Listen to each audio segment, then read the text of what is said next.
Саламатсыздар ма, құрметті оқырмандар? Бүгінгі сабақта 6 сыныпта оқыған сызықтық теңдеулер жүйесін қарастыратын боламыз. Біз білетініміздей, сызықтық теңдеулер жүйесін шешудің негізгі 3 тәсілі бар.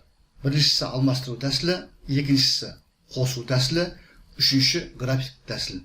Біз осы сабағымызда қосу тәсілін қарастырамыз. Әрине, біз бүгін қарастыратын 3 айнымалысы бар 3 сызықтық теңдеулер жүйесі жағдайында алмастыру тәсілімен де оңай шығаруға болады. Дегенмен, әрі қарай айнымалы сан 4 теңдеуден тұратын жүйе, немесе айнымалы сан 5 теңдеуден тұратын жүйе жағдайында алмастыру тәсілімен шығару өте ұзаққа созылады да, қосу тәсілін қолдану салыстырмалы түрде өте жеңіл болады. Сондықтан біз осы тәсілді ең қарапайым жағдайдан бастаймыз. Сонымен сабағымыздың тақырыбы ең оңай тәсіл қосу. Есебіміз берілген теңдеулер жүйесін шешіңіз. 3 айнымалысы бар, 3 теңдеуден тұратын сызықтық теңдеулер жүйесі. А плюс Б тең 28-ге, Б плюс С тең 30-ға, А плюс С тең 24-ге. Жоғарыда айтып өткенімдей, мысалға бірінші теңдеуден А-ны Б арқылы өрнектеп, екінші теңдеуден С-ны Б арқылы өрнектеп, табылған С-ның және А-ның мәндерін үшінші теңдеуге қойып, Б-ға қатысты теңдеу алып, оны шешіп, шыққан мәндерін бірінші, екінші теңдеуге бұның орындарына қойып, сәйкесінше А менен С-ны табуға болады. Бірақ айнымалылар саны көбірек болған жағдайда алмастыру тәсілімен есепті шығару жоғарыда айтқанымдай өте ұзаққа созылып кетеді. Сондықтан біз қосу тәсілін қолданатын боламыз. Біз 3 теңдеуді қосып жібереміз, яғни мүшелеп қосамыз. Сол жақтарына сол жақтарын, оң жақтарына оң жақтарын қосамыз. Мен шартты түрде қосамыз дегенде мынандай таңбамен белгілеп қояйын. Сонда қараңыздар, сол жағында А 2 рет, Б 2 рет, С 2 рет. Ортақ көбейткіш 2-ні жақшан алда шығарып жібердім. Оң жағында 28 қосу 30, 58 қосу 24, 82 шығады.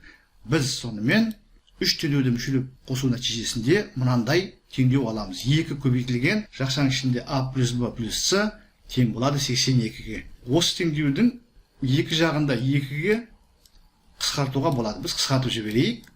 Сонда бізде келесі теңдеу шығады. Алдыңғы теңдеудің екі жағында 2-ге қысқарту нәтижесінде біз мынандай теңдеу аламыз. А плюс Б плюс С тең болады 41-ге. Енді қараңыздар, біз мысалға А плюс Б-ның орнына жүйенің бірінші теңдеуінен 28-ді қойып жіберіп, С-ны таба аламыз. Немесе Б плюс С-ның орнына екінші теңдеуден 30-ды қойып жіберіп, А-ны таба аламыз. Немесе сол сияқты үшінші теңдеуден А плюс С тең 24 деген мәнді соңғы теңдеуге қойып, Б-ны таба аламыз.